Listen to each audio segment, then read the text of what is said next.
અરે ઓર બહુ મજા આવે છે એમ. અમારા ઈષ્ટદેવ છે એને મળવા જવામાં તો મજા જેવી તેવી ન હોય ને સાહેબ. પરચો સર તકલીફ નથી એટલે પરચો જ કહેવાય ભગવાનનો. હા આટલો બધો પબ્લિકનો ભગવાનનો એવું તો તે જ તારે. હા એ તો ડીજે વાગે એટલે એના નામનો રણકાર આવી જ જાય એના પગમાં. દાદા જય દ્વારકાધીશ. જય દ્વારકાધીશ. ક્યાંથી આવો? અમદાવાદ થી. અમદાવાદ થી? હા. કેટલા કિલોમીટર થાય અમદાવાદ થી દ્વારકા? એ તો 450 કિલોમીટર. કેવાના હિસાબે થાક ન લાગતો દયા કહેવાય દ્વારકા વાળાની. ને પાણી નો આય કોઈ પાય. તમે એક એક મિનિટ પાણી અરે આજ પણ નો ભોગવો થાય તો બીજો ઉભો રહી જાય. ગાયલો લ્યો બાપા કેવું ખાવ આજ ગરમ ખાવ કેટલું ખાવું. ને આટલા સંગમાં શું બીક લાગે? તો ભગવાન આગળ જવાય? બીક લાગે તો ના જવાય ને.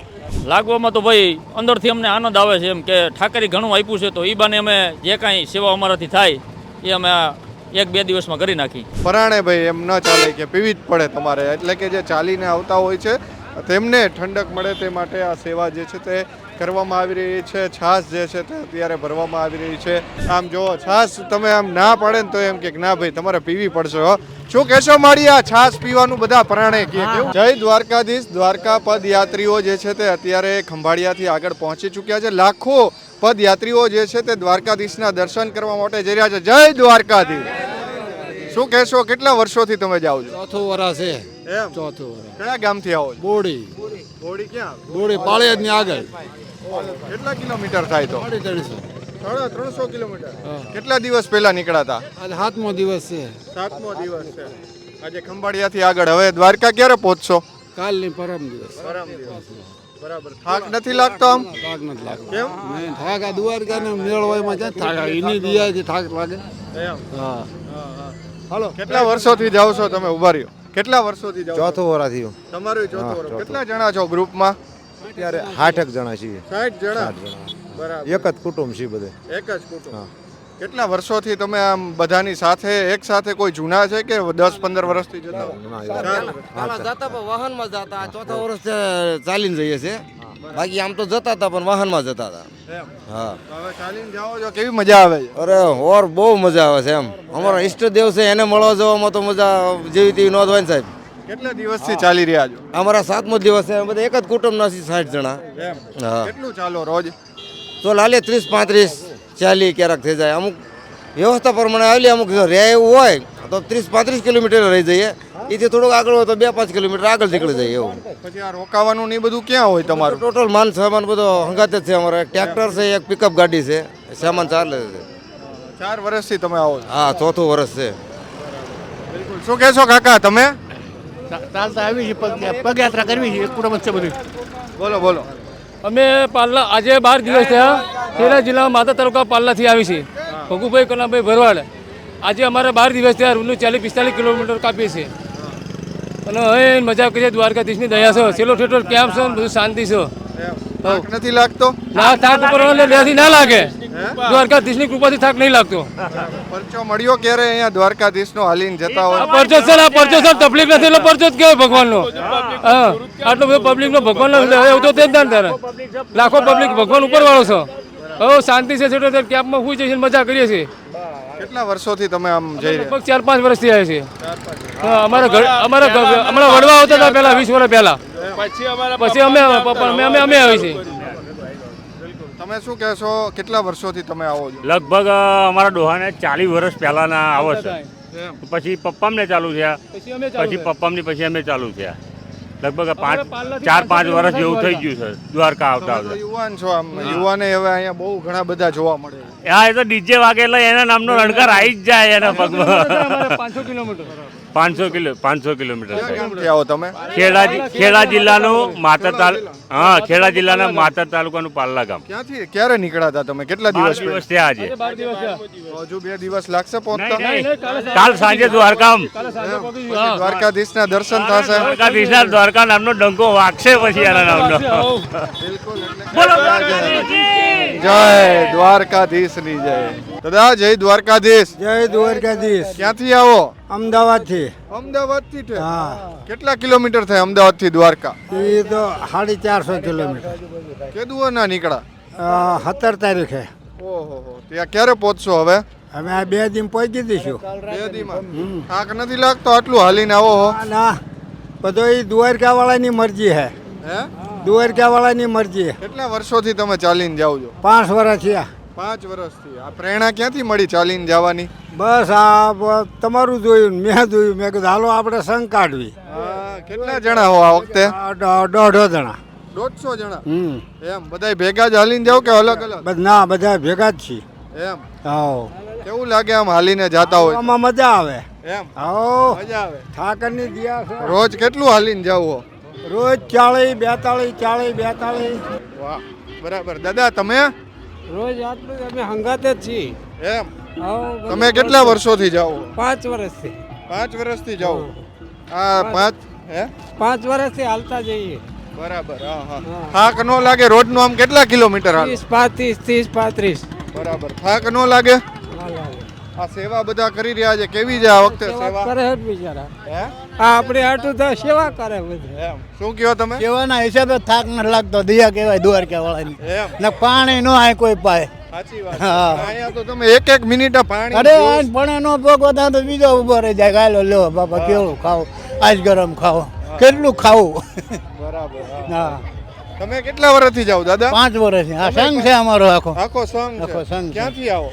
અમદાવાદ થી બોડિયા આવ્યા. હું બોડિયા રહું છું, રાણપુર પાસે. બરાબર. સંઘ અમદાવાદ થી આવે ભેગો, અહીંયા ભેગા થઈ જાય. આ વર્ષે બહુ માણસ જતું એવું અરે લાગે. ઓનનો માણા જેટલું. હે. ખૂબ લાખો માણસ. લાખો માણા. હમણાં દ્વારકાધીશની ધજા તમને દેખાઈ જાય પછી કેવો આનંદ થાય? પછી આનંદ થાય. હે? આ આધારે આનંદ જ છે. એમ. હો, થાક બાક ન લાગે, આનંદ જ છે. કેમ થાક ન લાગે? નો લાગે ને, પબ્લિક એટલી ગમે એવો થાકેલો હોય તો ઘા કાઢે જાય. એટલી એની દિયા. જય દ્વારકાધીશના નાથ સાથે. જય દ્વારકાધીશ. જય દ્વારકાધીશ. ક્યારથી હાલીને આવો? અમે તો 12 કલાક થઈ હો. 12 કલાક જ થઈ. કયું ગામ તમારું? અમારું ગામ અંજરાપર. અંજરાપર ક્યાં આવે? અંજરાપર તો આ જાર્યું અહીંયા. અંબાડીયા પાસે. હા, અહીંયા સેવા કરવા આવી. આ કાનમાં શું પહેર્યું તમે? વેઠલા. એટલે અત્યારે અહીંયા પહેરીને નીકળો તો બીક નથી લાગતી? ના, અમારા આદમી ભેરા છે. એમ. હા.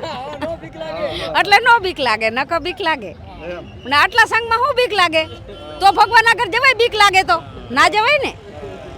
એટલે પછી પહેરીને આવવામાં વાંધો દર નહીં. વર્ષે જાઓ કે પહેલી વખત? ના, દર વખતે જાય. કેટલા વર્ષોથી જાઓ? અમે 10 વર્ષથી જાય. માનતા છે કે એમને? ના, એમનેમ જાય, માનતા કરીને ના જવાય. તો પુગાય નહીં માનતા કરી તો. હા. ના, વિવાનું શું હોય? બીક લાગે જ નહીં. અમારા આયરની બાયુને બીક ના લાગે. ના. જય દ્વારકાધીશ. આપ જોઈ રહ્યા છો કે જય દ્વારકાધીશના ઘોષ સાથે જે છે તે અત્યારે દ્વારકા હાઈવે ઉપર આ યુવાનો નીકળ્યા છે. એમની સાથે જ સીધી વાત કરી. બહુ લાકડી હારી ફેરવો, શું કહો? લાકડી સારી ફેરવીએ અને દ્વારકાધીશની દયા છે અને અસીમ કૃપાથી આજે જે કંઈ પણ દ્વારકાધીશના ભક્તો જાય છે અને એને સ્પેશિયલ આનંદ કરાવવા માટે અમે નીકળીએ છીએ અને દ્વારકાધીશની દયા છે ખૂબ. કેટલા વર્ષોથી તમે આ આનંદ બધાને કરાવો છો? અમે તો મારું મૂળ ગામ સિમર પોરબંદરનો અને અમે રાણાભાઈ સીધાના ગ્રુપમાં લાકડી તલવાર અને મણિયારો રમ્યા છીએ અને અમે છેલ્લા 3 વર્ષથી આનંદ કરાવીએ છીએ. એટલે ક્યાંથી આવો છો તમે અત્યારે? પોરબંદરના તાલુકો જિલ્લો પોરબંદર સિમર ગામ છે અમારું ભાણવરની બાજુમાં, ત્યાંથી આવીએ છીએ. એટલે તમે પદયાત્રા કરો કે અહીંયા ખાલી બધા સેવામાં આવીએ કેમ્પમાં. સેવામાં? ક્યાં તમારો કેમ્પ કઈ જગ્યાએ? કેમ્પ અમારે રનિંગમાં હાલતામાં કેમ્પ છે અમારા, પાણી અને ઠંડા અને ગોરવું છે છાશનું. એમ બધું અત્યારે જે પદયાત્રીઓ અમને પાવાનું? આ પાવાનું બધાને. શું કહેશો તમે? આ સેવા કરીને કેવું લાગે? ના, ખૂબ સારો એવો અનુભવ થાય છે અને દ્વારકા જતા પગયાત્રીઓને અને અમારા જે અમને અંદરથી અનુભવી એ સારી એવી સેવા કરી. બધા ભાઈબંધ સર્કલ ગ્રુપ અમારું અમારા ગામમાંથી છે અને અમારા નિલેશભાઈ ઓળોદરા એમ કહેવાય કે ખૂબ સારા મણિયારાના માણીગર છે અને દેશ વિદેશમાં ખૂબ સારું એવું નામ છે અને જે કાંઈ બધાને આનંદ આવે એ આનંદથી અમે સેવા કરતા જઈએ છીએ. અમારી ભેગી 2-3 ગાડીઓ છે, છાશ, ગોરવું, ઠંડુ પાણી બધી રીતે અને ઠાકરની દયા છે. જય દ્વારકાધીશ. કેટલા વર્ષોથી આ સેવા કરો છો તમે? સેવા બસ 2-3 વર્ષથી. કેવું લાગે દ્વારકાધીશના જે પદયાત્રીઓને આ તમે ઠંડુ પીવડાવો છો, સેવા કરો છો, કેવું લાગે છે? લાગવામાં તો ભાઈ અંદરથી અમને આનંદ આવે છે એમ કે ઠાકરી ઘણું આપ્યું છે તો એ બાને અમે જે કાંઈ સેવા અમારાથી થાય એ અમે 1-2 દિવસમાં કરી નાખી. તમે શું કહેશો? તમે પણ આ સેવાની અંદર જોડાયા? અમે પણ આ જ સેવામાં આપણે ત્યાંથી સિમરથી જ આવીએ નિલેશભાઈ વડોદરા ભેગા જ, તો પાણી ઠંડુ એ બધું વિતરણ કરીએ. ચાલુ વાહને બધા જે પદયાત્રી હોય એને દેતા જઈએ અને વયા જઈએ. હમ દઈ દઈને તમે પીવડાવો અમે જોયું. હા હમ દઈ દઈને પીવડાવીએ કારણ કે આપણો એ ધર્મમાં હે ને ભાઈ ગમે એને પદયાત્રી હોય તો એને મુશ્કેલી ન પડે એના માટે થઈને પાણી પીવડાવીએ. દ્વારકાધીશ વિશે શું કહેશો? જય દ્વારકાધીશની જ દયા હે તો જ આ બધું થાય, એવી ના તો કંઈ ન થાય. શું કહેશો, કેવું લાગે છે આ સેવા કરી? એકદમ સારું લાગે છે અને અમારા જે આ ભાઈ લોકો સિંબરના છે, અમે સણખલાના છે અહીંયા બાજુના ગામમાં, અમે લોકો પણ આજ 3 વર્ષથી આ સેવાનું આયોજન કરીએ છીએ. એટલે અહીંયા હું જે દ્રશ્યો જે છે તે બતાવીશ કે જે આ 2 બોલેરો લઈને તેઓ લોકો આવે છે અને જે અહીંયા છાશ જે અહીંયા લોકો નીકળે છે તેમને પીવડાવવામાં આવે છે, ઠંડુ પાણી છે તે પીવડાવવામાં આવે છે. એક અનોખી સેવા જે છે તે આ જે સિમર ગામના લોકો જે તે કરી રહ્યા છે. જો પરાણે ભાઈ એમ ન ચાલે કે પીવી જ પડે તમારે, એટલે કે જે ચાલીને આવતા હોય છે તેમને ઠંડક મળે તે માટે આ સેવા જે છે તે કરવામાં આવી રહી છે. છાશ જે છે તે અત્યારે ભરવામાં આવી રહી છે. ઠંડી છાશ છે, ગોરવા જેવી છાશ પીવડાવવામાં આવે, એમાંય મસાલો બસાલો નાખીને પીવડાવે છે બધા. છેલ્લા 3 થી 4 વર્ષથી આ સેવા જે છે તે કરી રહ્યા છે. આપ જોઈ રહ્યા છો એ પ્રમાણે કે જે આ ખંભાળિયા દ્વારકા હાઈવે છે ને, આ ખંભાળિયા દ્વારકા હાઈવે પર જે અત્યારે પદયાત્રિકો જે છે કે જે દૂર દૂરથી આવતા, કોઈ 400 કિલોમીટર, કોઈ 500 કિલોમીટરથી આવતા હોય છે, તે તમામ અત્યારે તેમને અહીંયા ઠંડક મળે, તેમને રાહત થાય તે માટે અત્યારે છાશ જે છે તે પીવડાવે છે. અને એક અનોખી સેવા જે કહેવાય ને કે તે અત્યારે અહીંયા કરવામાં આવી રહી છે. મનુભાઈ થાંકી છે, તેમના સ્વર્ગસ્થ આ બધા સેવા વર્ષોથી જે છે તે કરી રહ્યા છે. આમ જો છાશ તમે આમ ના પડે ને તો એમ કે ના ભાઈ તમારે પીવી પડશે. હો શું કહેશો મારી, આ છાશ પીવાનું બધા પ્રાણે કે કેવું લાગે? હે કેવું લાગે? સરસ લાગે, સરસ. એમ આ બધી સેવા કરે છે બધા, બહુ સરસ. એમ જય દ્વારકા, જય દ્વારકાધીશ. એટલે કે અહીંયા જે લોકો આવે છે તેમને સમ દઈ દઈને આમ તો છાશ પીવડાવે છે ને. આવી સેવા ન માત્ર અહીંયા જ પરંતુ જ્યાં દ્વારકા પહોંચો ત્યાં સુધી આ પ્રકારની સેવાની સરવાણી જે છે તે યુવાનો કરી રહ્યા છે, જે ખૂબ જ મોટી વાત છે. કેમેરા પર્સન કેવિન લીમાવત સાથે મયુર સરવૈયા, સ્વરાજ મીડિયા, ખંભાળિયા.